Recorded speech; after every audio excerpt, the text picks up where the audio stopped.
우리는 성탄절 이야기를 많이 들어서 알고 있습니다. 동방 박사들이 향유와 또 황금과 향유와 또 몰약을 가지고 예수님께 찾아와서 엎드려 경배하고 선물로 드린 사건도 알고 있고, 그리고 목자들이 밤중에 천사들을 만나서 예수님의 탄생의 축하 찬양의 소리를 듣고 예수님께 찾아와서 경배했던 그 내용도 알고 있습니다. 이 모든 이야기들은 공관복음, 그러니까 마태, 마가, 누가복음에 다 기록이 되어 있는 내용이고요. 우리가 마태로부터, 마가로부터, 누가로부터 전해 들은 예수님의 탄생에 대한 스토리입니다.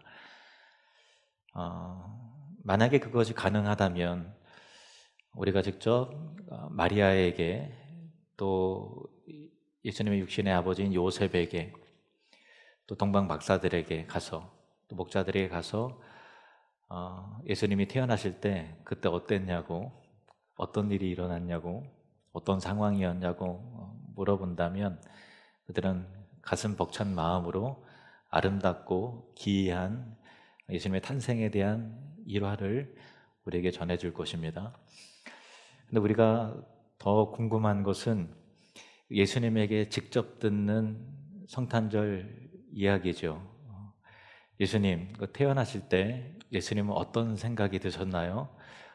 그때 태어나셨을 때 어떤 마음이셨어요? 이렇게 직접 예수님에게 묻고 싶지요.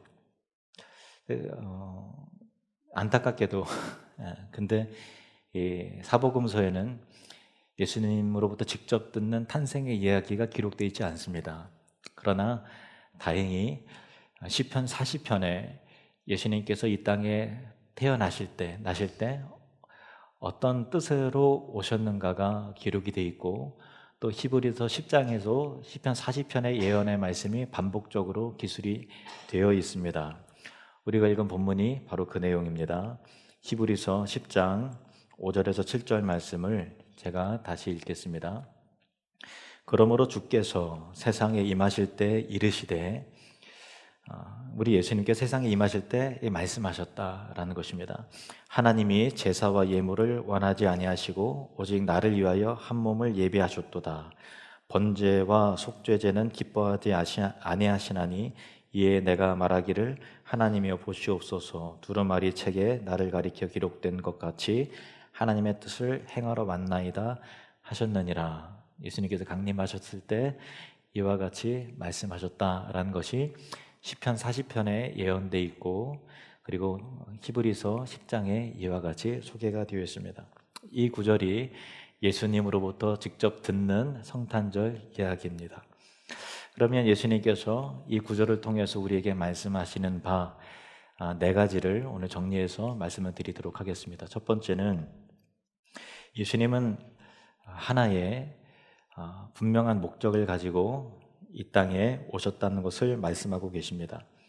이 사실은 예수님을 향한 특별한 진리입니다. 그래서 너무나 독특하고 특별해서 다른 어떤 사람으로부터는 도저히 발견할 수 없는 그런 내용이죠. 물론 이제 부모가 자식을 향해서 뜻을 품을 수는 있죠. 그래서 베넷 저고리를 입고서 잠들어 있는 자기의 사랑스러운 아기를 바라보면서 이 나라에, 이 사회에 참 훌륭하고 탁월한 사람으로, 유명한 사람으로 잘 자라나기를 기대하고 소망하는 목적을 부모가 자식을 향해서, 아기를 향해서 줄 수 있겠죠. 그리고 예수님을 믿는 크리스찬 부모일 같은 경우는 하나님 나라를 위해서, 하나님의 영광을 위해서 이 아기가 귀하게 쓰임을 받았으면 좋겠다, 그런 소망과 바람이 있을 것입니다. 그러나 그것은 어디까지나 부모의 바람일 뿐, 그 태어난 아기는 그런 인식을 가지고 있지 않은 상태에서 태어나죠. 자라나면서 인간의 존재에 대해서, 또 인생에 대해서, 삶의 존재에 대해서 고민하다가 내가 이런 삶을 살고 싶다라는 열망이 들고, 또 예수님을 잘 믿으면 하나님의 뜻을 발견하면서 하나님께서 이 땅 가운데 나를 태어나게 하신 이유는 이 비전과 사명을 위해서 나를 이 땅 가운데 보내주셨구나라는 것들을 후에 발견하고 깨닫게 되는 것이지, 태어나는 순간 아기의 인식 가운데 삶의 목적을 자각하면서 태어나는 아기는 없습니다. 그러나 예외적으로 이 땅에 오신 예수 그리스도는 다르십니다. 그분은 처음부터 의식적으로 특별한 목적을 위하여 오셨습니다. 우리 본문이죠. 7절 말씀을 보시면 7절 같이 읽겠습니다. 시작. 이에 내가 말하기를 하나님이여 보시옵소서, 두루마리 책에 나를 가리켜 기록된 것과 같이 하나님의 뜻을 행하러 왔나이다 하셨느니라. 성경에 나를 가리켜 기록된 것 같이 내가 하나님의 뜻을 이루기 위해서 이 땅 가운데 내가 태어났습니다. 예수님께서 이렇게 말씀하셨다는 것입니다. 5절 말씀도 보실까요? 5절도 보시면 시작. 그러므로 주께서 세상에 임하실 때 이르시되 하나님이 제사와 예물을 원하지 아니하시고 오직 나를 위하여 한 몸을 예비하셨도다. 나를 위하여 한 몸을 예비하셨다라는 것인데, 이 문맥상 제사와 예물로 인해서 한 몸을 예비하셨다, 속죄의 제물을 위해서 한 몸을 위해 예비하셨다라는 의미입니다. 그러면 분명해져요. 예수님께서 육신을 입고서 이 땅에 오신 이유는 제물이 되셔서 죽기 위해서 우리와 같은 육신을 입고 오신 것입니다. 육체를 가지셔야만 죽는 것이 가능하니까 예수님께서는, 다른 사람들은 살기 위해서 태어났는데 예수님께서는 우리를 위해서 죽기 위해서 한 몸을 입고 이 땅 가운데 오셨다. 예수님께서 그것을 알고 계셨다라는 것입니다. 히브리서 10장은 예수 그리스도가 오시기 전에 이스라엘에서 행해졌던 여러 가지 속죄의 제사와 또 번제와 화목제와 같은 제사로 비교되면서 예수님을 소개하고 있습니다. 히브리서 10장 1절 말씀 보시겠습니다. 율법은 장차 올 좋은 일의 그림자일 뿐이요 참 형상이 아니므로 해마다 늘 드리는 제사로는 나아오는 자들을 언제나 온전하게 할 수 없느니라. 율법에서 나오는 속죄제와 또 화목제와 번제와 같은 희생 짐승을 통해서 드리는 제사들은 장래일의 그림자일 뿐 진정한 실체가 아니라는 것이죠. 예를 들면은 여러분이 아파트에 입주하기 전에 모델하우스에 갈 것입니다. 그래서 모델하우스에 평수가 잘 나왔나, 구조는 괜찮은가, 내장재는 좀 어떤가 라는 것들을 꼼꼼히 살펴보고 가격과 그런 것들이 적당하면은 계약을 해서 실제 아파트로 들어가지, 계약을 하고 나서 모델하우스에 들어가서 사는 사람은 없습니다. 실제 아파트가 완공이 다 되면, 입주가 시작이 되고 완공이 되면 모델하우스는 이렇게 다 분해되어서 해체가 되는 것 같이 장래일의 그림자로서 제시가 된 율법의 속죄제와 번제와 희생 제물들은 장차 오실 진짜 실제의 희생 제물이신 예수 그리스도를 위한 이 그림자에 불과했다라는 것입니다. 시편 40편 6절에서 7절 말씀에 예수님께서 하시는 말씀입니다. 예언의 말씀입니다. 6절부터 7절 말씀. 주께서 내 귀를 통하여 내게 들려주시기를 제사와 예물을 기뻐하지 아니하시며 번제와 속죄제를 요구하지 아니하신다 하신지라. 그때 내가 말하기를 내가 왔나이다. 나를 가리켜 기록한 것이 두루마리 책에 있나이다. 내가 왔나이다. 나를 기록한 것이 성경책에 있다라는 것입니다. 예수님께서는 속죄 제물로 이 땅 가운데 오셨습니다. 그리고 실제 히브리서 10장 9절에서 10절 말씀을 보시도록 하겠습니다. 히브리서 10장 9절에서 10절 말씀, 이것은 같이 읽겠습니다. 시작. 그 후에 말씀하시기를 보시옵소서, 내가 하나님의 뜻을 행하러 왔나이다 하셨으니 이 첫째 것을 폐하심은 둘째 것을 세우려 하심이라. 이 뜻을 따라 예수 그리스도의 몸을 단번에 들이심으로 말미암아 우리가 거룩함을 얻었노라. 아멘. 예수님께서는 이와 같이 한 가지 분명한 목적을 갖고서 이 땅에 오셨습니다. 우리를 위해서 대신 죽기 위해 오셨습니다. 그리고 태어나셨을 때 예수님께서는 이 땅에서의 사명과 목적을 인식하시고 스스로 자각하셨다라는 것입니다. 우리가 성탄절에 예수님의 탄생의 가장 중요한 목적, 예수님께서는 우리를 대신하여 희생 제사로 죽기 위해 오셨다. 그렇게 하기 위해서 죽기 가능한 몸, 육신을 입고 이 땅 가운데 오셨다라는 사실을 꼭 기억을 해야 할 것입니다.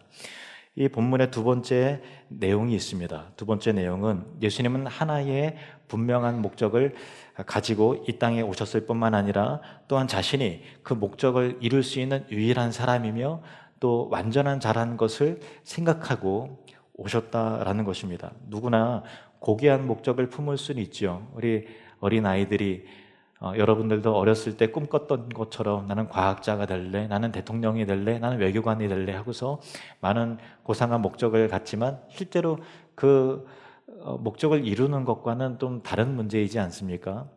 실제로 뜻을 품은 것과 실제로 해낼 수 있는 능력과 그것에 적합한 자라는 것은 별다른 문제입니다. 때로 아이들은 엄마 아빠에게 음식을 만들고 또 무언가 뚝딱거리고 이렇게 막 만들 때 아빠 나도 할 수 있어요. 나에게 연장을 주세요. 엄마 내가 할 수 있어요. 내가 칼을 들고서 그걸 쓸어 볼게요.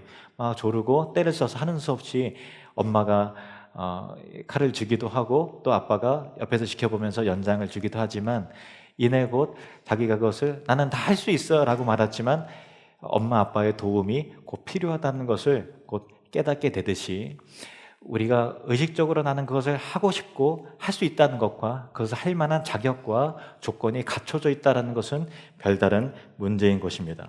하지만 이런 상황은 예수님께는 적용되지 않습니다. 예수님은 이 세상에 오셨을 때 그분은 이미 마음속에 인류를 위하여 구원을 주시고자 하는 위대한 목적을 품고 계셨을 뿐만 아니라 그 목적을 수행하기 위해서 완벽하게 맞는 자라는 것을 예수님이 스스로 알고 계셨습니다. 태어난 모든 사람들과는 달리 그분은 사람이면서 완전한 사람이시면서 동시에 완전한 하나님이셨습니다. 예수님은 사람으로서 우리 십자가에서 대신 죽으심을 통해서 우리를 대신하여 대신 죽으실 수 있는 육신을 갖고 계셨고요. 그리고 하나님으로서 우리의 구원의 값을 치를 수 있는 능력을 가지고 계셨던 분이 예수 그리스도이십니다.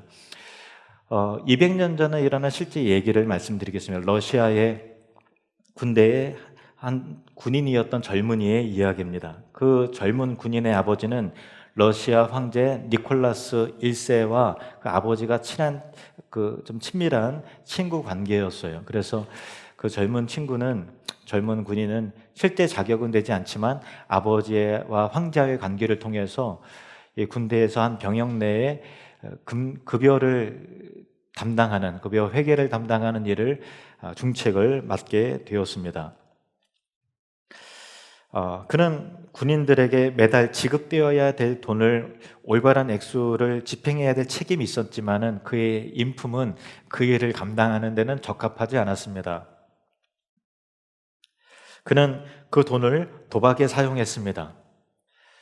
결국 도박으로 자신의 돈뿐만 아니라 정부의 돈까지 손을 대어서 탕진을 하고 말았습니다. 어느 날 전문의는 황제의 대사가 회계 감사를 위해서 순방하고 있다는 얘기를 갑자기 찾아온다는 소식을 들었습니다. 그래서 자신이 공경에 빠지겠다는 것을 알았습니다. 그날 밤 그는 금고의 잔액과 또 장부의 일을 대조하면서 자기가 탕진한 액수를 꼼꼼하게 적기 시작했고 또 금고에 잔액이 남아있는 그분을 계산하면서 와 진짜 내가 멋모르게 돈을 썼는데 도저히 이 부채를 내가 탕진한 것을 어떻게 메꿀 수도 없고 갚을 수도 없다라는 사실을 깨닫고서는 절망에 빠졌습니다. 망연자실을 할 수밖에 없었습니다. 그는 자신이 너무나도 큰 부정을 저질렀으며 스스로가 너무나도 부끄러운 존재라는 사실을 깨닫게 돼서 정신이 번쩍 들었습니다. 그리고 도저히 자기는 그 빚을 탕진한 것을 수습할 수 없다라는 사실을 깨닫고 나서는 권총을 들고서 자살하기로 결심을 했습니다.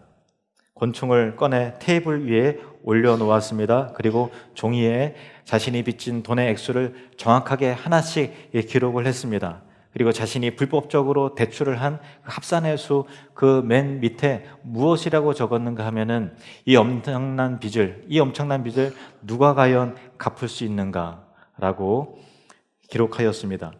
그는 자정의 시계가 꽹 하고 울리는 소리에 맞춰서 권총을 방아쇠를 당기려고 죽기로 그렇게 결심을 했습니다. 밤이 깊어감에 따라서 젊은 군인은 자기도 모르게 졸기 시작했고 결국에는 잠이 들었습니다.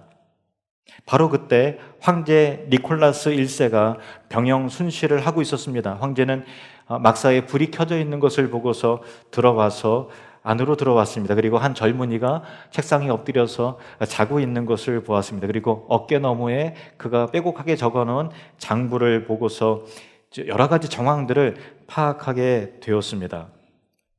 황제는 그를 깨워서 체포하려던 순간 회계 장부의 맨 밑에 적혀 있는 이 엄청난 빚을 과연 누가 갚을 수 있는가라는 것을 글귀를 바라보고서 그 젊은 친구가 자기 친구의 아들이라는 것도 동시에 알게 되었습니다. 그는 갑자기 넓은 아량에 사로잡혀서 회계 장부를 집어서 이 엄청난 빚을 누가 갚을 수 있는가라고 하는 그 밑에 뭐라고 짧은 글씨를 적었습니다. 그리고 조용히 그것을 빠져나갔습니다. 젊은이는 여전히 아무것도 모른 채 잠들고 있었고요. 한밤중에 그는 갑자기 잠에서 깨어났습니다. 그는 시계를 보고서 이미 자정이 훨씬 넘었다는 것을 깨닫고 나서 다시 그 목숨을 끊기 위해서 권총을 들었습니다. 그러나 그는 다시 앞에 있던 회계 장부에 시선을 두었을 때 전에 보지 못했던 무언가가 쓰여 있음을 알게 되었습니다.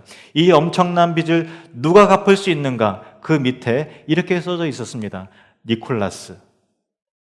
황제 니콜라스가 황제의 권한으로 그가 지은 엄청난 어리석음을 용서하고 모든 부채를 자기가 대신 갚아주기로 했던 것입니다.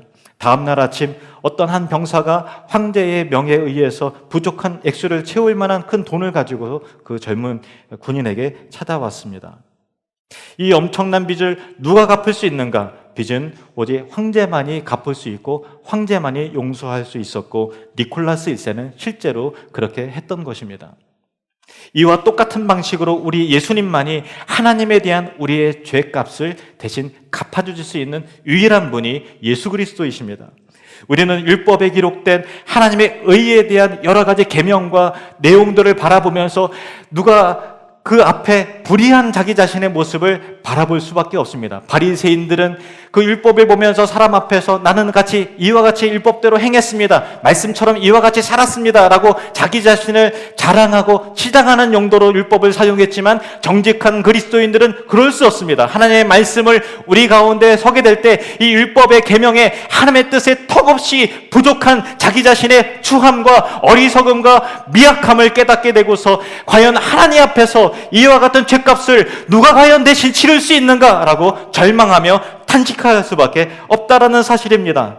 그때 예수님께서 걸어 나오셔서 우리의 회개 장부에 자기의 이름, 즉 예수 그리스도라고 쓰신다라는 것입니다. 오직 예수님만이 우리의 죄의 빚을 갚을 수가 있고 하나님 앞에 탕감을 해줄 수 있는 유일한 분이 하나님의 아들이신 예수 그리스도라는 사실입니다. 세 번째로 예수님은 성부 하나님의 뜻을 행하기를 기뻐하셨습니다. 이것을 표현하는 예수님의 그 탄생의 그 기쁨을 표현하는 것은 시편 성경이 곳곳에 나오는데 특별히 우리가 읽은 시편 40편을 다시 보도록 하겠습니다. 시편 40편 8절 말씀을 보겠습니다. 시작. 나의 하나님이여 내가 주의 뜻 행하기를 즐기오니 주의 법이 나의 심중에 있나이다 하였나이다. 이 땅 가운데 오시는 예수님께서는 기쁨으로 충만했다라는 것입니다. 예를 들면 예수님께서 이렇게 하셨다고 생각을 해보세요. 이 불쌍한 나의 백성들을 위해서 누가 과연 갈고, 그때 눈치를 보니 예수님께서 나밖에는 갈 수 있는 사람이 없고 가기는 참 힘든데 나밖에는 할 수 있는 사람이 없으니까 아버지 할 수 없다면 저라도 가겠습니다. 그렇지만은 그 마음 가운데 예수님께서 가시고자 하는 의지는 있으시지만 마음 가운데 기쁨이 없으시다면, 억지로 마지못해 그 일을 감당하셨다면 과연 어떻게 되겠습니까? 시편 22편은 예수님께서 십자가에서 죽으실 때 얼마나 고통스러웠고 하나님 앞에서 어떤 심정으로 탄식하시며 기도하셨는가가 잘 나와 있습니다. 시편 22편 1절 말씀입니다. 시작. 내 하나님이여 내 하나님이여 어찌 나를 버리셨나이까? 어찌 나를 멀리하여 돕지 아니하시오며 내 신음소리를 듣지 아니하시나이까? 십자가에 달리신 예수님이 고통과 탄식의 내용으로 기도하셨다는 것입니다. 그런데 우리가 이 본문을 이해하면서 예수님께서 십자가에 달리실 때 극심한 고통과 탄신과 부르짖음만 느끼셨다라고 생각하면 안 됩니다. 그 이후에 예수님은 충만한 기쁨이 있으셨다라는 것입니다. 이사야 53장 11절에 십자가에 달리신 예수님의 충만한 기쁨을 우리는 발견하게 되는 것입니다. 같이 읽겠습니다. 시작. 그가 자기 영혼에 수고한 것을 보고 만족하게 여길 것이라. 나의 의로운 종이 자기 지식으로 많은 사람을 의롭게 하며 또 그들의 죄악을 친히 담당하리로다. 아멘. 십자가에 달리신 예수님이 고통 가운데 신음하고 탄식하면서도 그 안에 우리를 향한 사랑으로 인해서 기뻐하셨다라는 것입니다. 예수님은 하나님의 영원한 아들로 즐겼던 모든 특권과 영광을 내려놓으시고 친히 가난하게 되시고 친히 힘든 삶을 영위하면서 우리와 같은 육신을 입고서 이 땅 가운데 태어나셨습니다. 여러분 대답해 보십시오. 그때 예수님은 기뻐하셨을까요? 예, 그렇습니다. 예수님은 기뻐하셨습니다. 그분은 낮고 천한 구유의 눕기를 기뻐하셨을까요? 그렇습니다. 주님은 기뻐하셨습니다. 그리고 결국 십자가에서 고난당하시고 죄인과 폭도와 행악자를 위한 진정으로 어리석은 자들을 위해서 대신 죽는 그 죽음을 이루시기 위해서 하늘의 영광으로부터 떠나서 이 땅에 태어나시기를 주님은 기뻐하셨을까요? 그렇습니다. 우리 예수님은 기뻐하셨습니다. 예수님은 우리의 구원을 위한 하나님의 뜻을 행하는 것이 자신의 즐거움이었기 때문에 그것을 기꺼이 기쁨으로 충만한 은혜 가운데 그것을 순종하시고 행하셨던 것입니다. 성탄절에 우리가 기뻐해야 될 이유가 있다면 이 땅에서 오신 예수님이 기쁨으로 충만했기 때문에 우리도 기뻐해야 한다라는 것입니다. 히브리서 10장 7절 말씀에 네 번째 교훈을 찾아보도록 하겠습니다. 히브리서 10장 7절 말씀 시작. 이에 내가 말하기를 하나님이여 보시옵소서 두루마리 책에 나를 가리켜 기록된 것과 같이 하나님의 뜻을 행하러 왔나이다 하셨느니라. 하나님의 뜻을 행하러 왔나이다 라고 했을 때 이 시제는요 과거 시제가 아니라 현대 시제예요.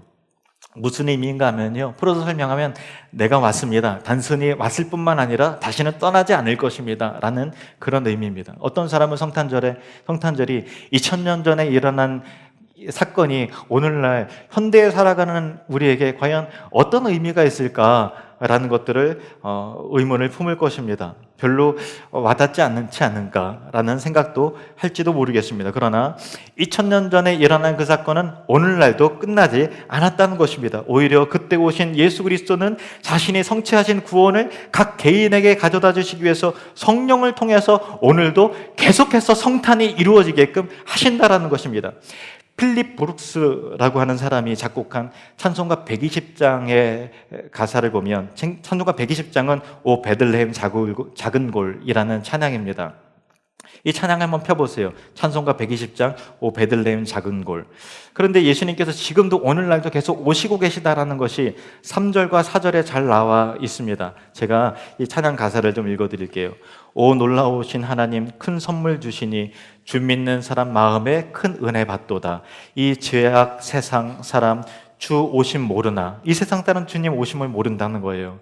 주 영접하는 사람들 그 마음에 오시네. 지금도 예수님을 영접할 때 여러분의 마음 가운데 성탄이 임한다는 것입니다. 오 베들레헴 예수님 내 마음에 오셔서 내 죄를 모두 사하고 늘 함께 하소서. 저 천사들의 소식 나 기뻐 드리니 오 임마누엘 예수님 내 마음에 오소서. 우리 이 찬양 같이 한번 불러보겠습니다.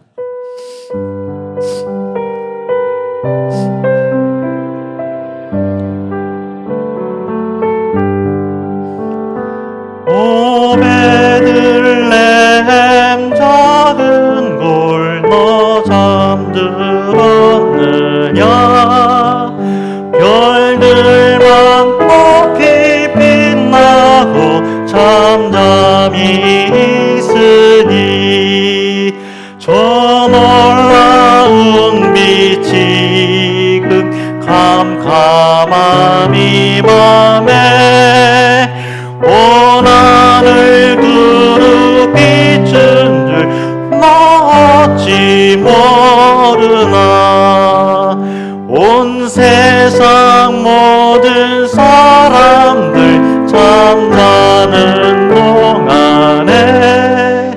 평화의 왕이 세상에 탄생하셨도다.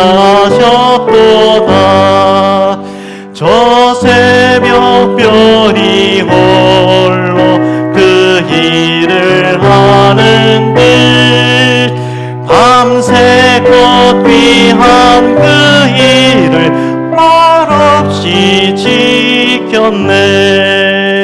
오 놀라우신 하나님 큰 선물 주시니 주 있는 삶 많음에 큰 은혜 받도다.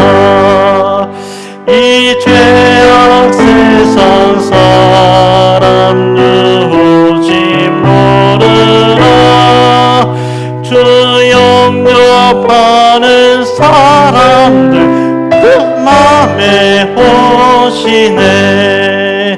오 베들레헴 예수님 내 맘에 오셔서 내 죄를 모두 사하고 늘 함께 하소서.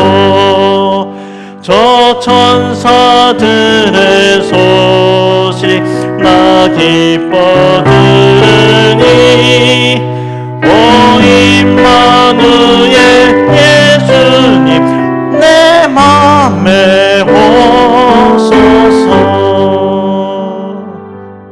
오 임마누엘 예수님 내 마음에 오소서. 지금도 예수 그리스도는 각 사람에 오시고 계십니다.